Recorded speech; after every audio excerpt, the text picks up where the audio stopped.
the other unit of Jbl Eon 715 is not connected. So the only one is connected cell phone Bluetooth connection. Then I will try to connect this pass-through and input the channel 1.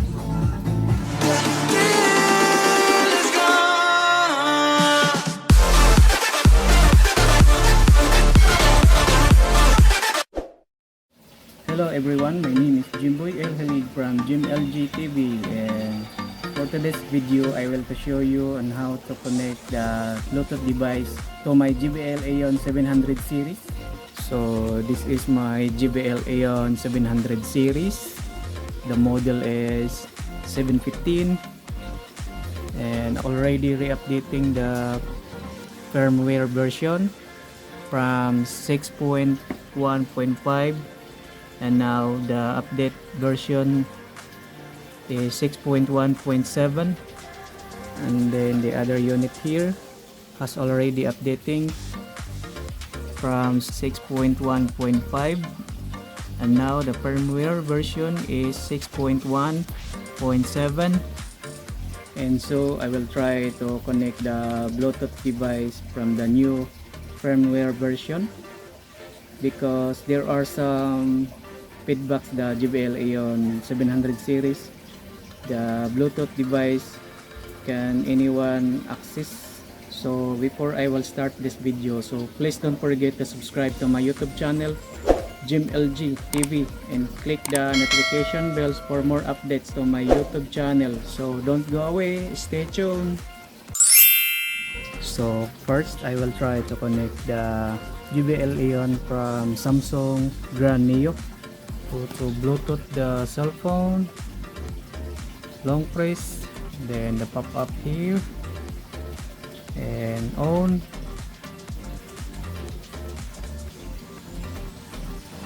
So as you can see is no Jbl device, and then I will try to scan.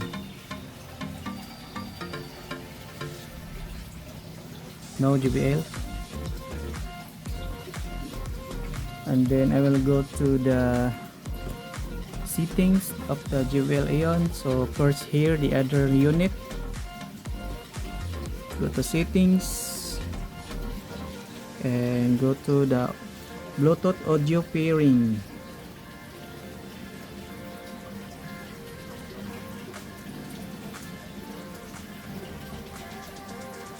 And look at my phone.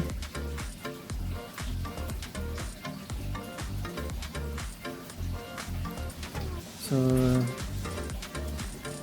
there's a Jbl Eon 715 down, so I'll put it a mark the Jbl Eon. The unit here is down, then the other unit here is up. Then I will connect, so connect the Jbl pairing, connected to media audio, and I will try to music.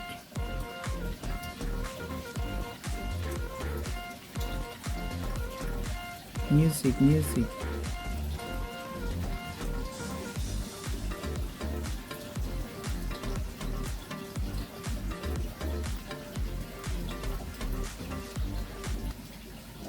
Check right, boys.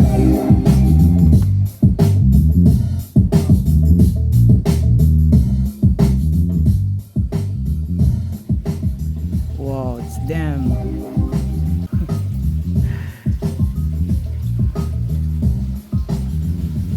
So I forgot to reduce the volume here, the master volume.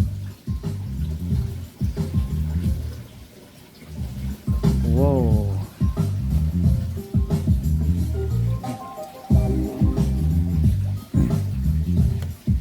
So the other unit I will do reduce the volume, master volume.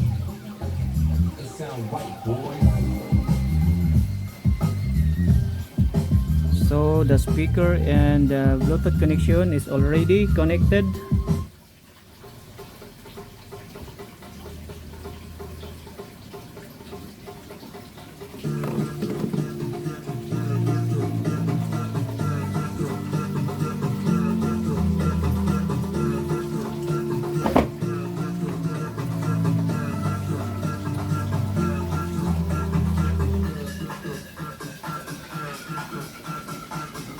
the other unit is not connected, so the only one is connected cell phone Bluetooth connection. Then I will try to connect this pass-through and input the channel 1.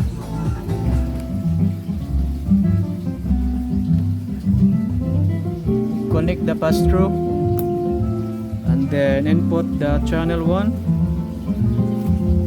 and check the master volume, reduce.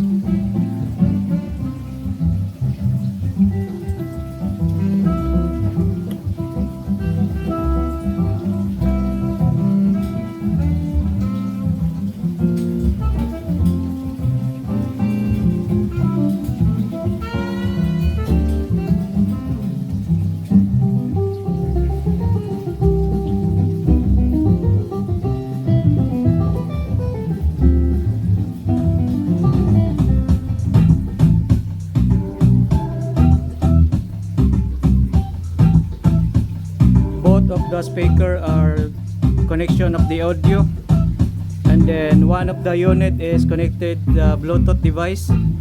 Then so this is the unit is not connected the Bluetooth device, and the connection the pass through and input the channel 1, the other units of the speaker volume.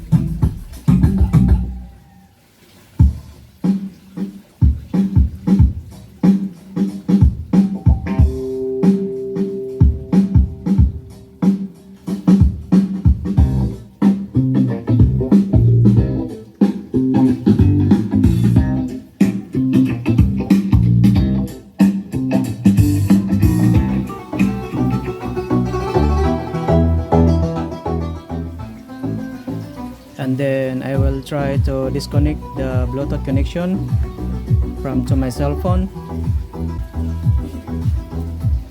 Here Jbl Eon 715 down. Then I will try to disconnect. So you can choose the ampere. So ampere. Yeah, no sounds. The Bluetooth is not connected. Then I'll try to on again. So there is no Jbl Eon devices. The Bluetooth here.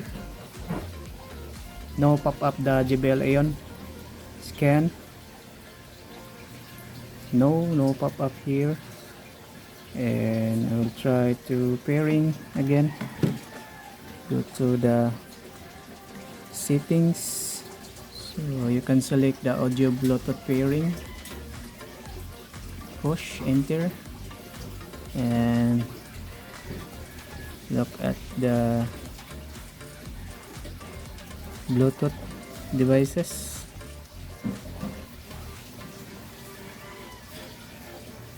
So it's here Jbl Eon 715 down, so I will put it marked. So dito is down, then here up, connect Jbl to media audio. Yan. So Jbl already connected to my cell phone Bluetooth devices, and go to the music and play.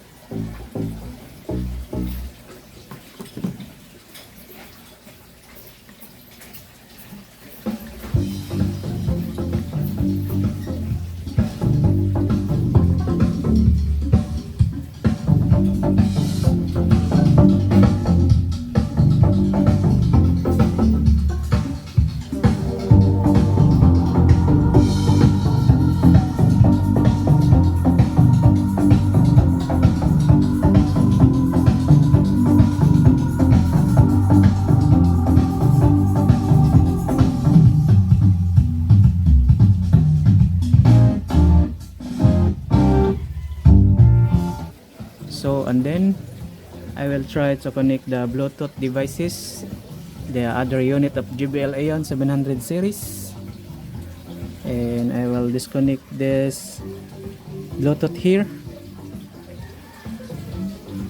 Go to the Bluetooth settings, disconnect, and push the ampere. So the Jbl Eon 715 down is not connected. Then I will try to connect the other unit here, the Jbl Eon 715, and I remove the XLR connection. And then start, go to the Bluetooth settings, then long press the Bluetooth devices. So as you can see, the already Jbl Eon 715 down. So here the units, and I will to connect. So unable to pair because the Jbl Eon devices need to select the audio pairing. So if you don't go to the settings and the audio pairing, so anyone cannot access the Bluetooth connection of your speaker.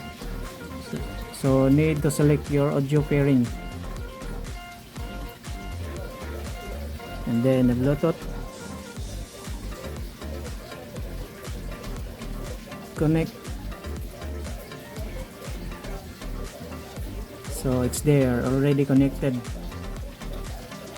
Then I will try to disconnect, and I will try to connect this other unit speakers 700 series. We'll go to the Bluetooth, and then go to the settings of your speaker, select the Bluetooth audio pairing, select pause,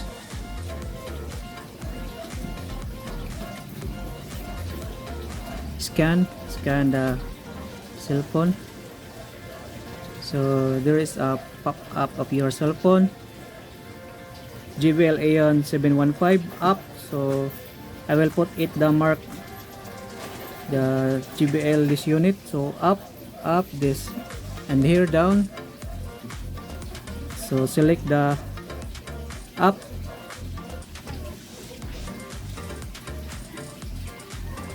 connected to media audio. So already connect to my JBL speaker, and go to the music, and first I will check the volume.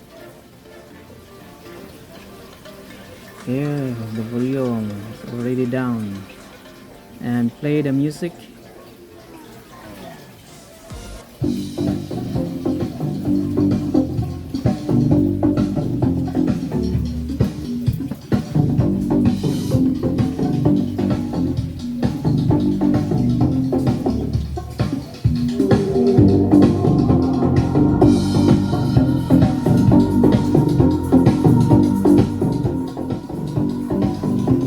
Only one speakers the audio working, and the other speaker not working the audio, because can connect the Bluetooth devices. And if you want to working the speaker here, so connect the XLR and put the input, the channel 1. So already working the audio.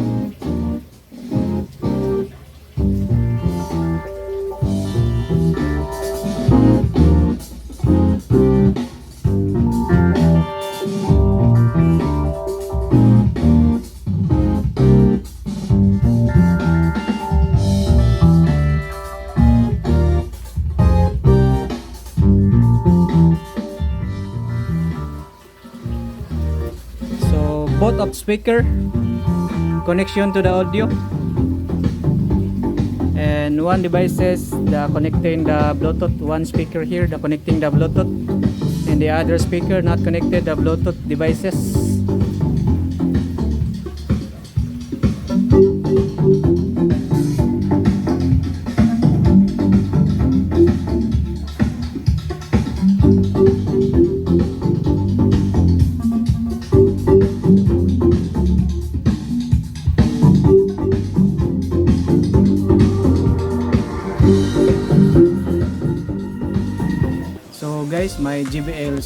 500 series. The firmware version is 6.1.7. So the Bluetooth connection is anyone cannot access, but if you don't go to the settings of your speakers, then if you want to access the Bluetooth connection, so go to the settings and to choose the Bluetooth audio pairing. But if you don't like the access the Bluetooth connection, so don't go to the settings, the audio pairing, and that's it. So guys, that's the end of my video. So please don't forget to subscribe to my YouTube channel, Jbl TV, and click the notification bell and for more updates to my new videos to my YouTube channel. Thank you guys and God bless.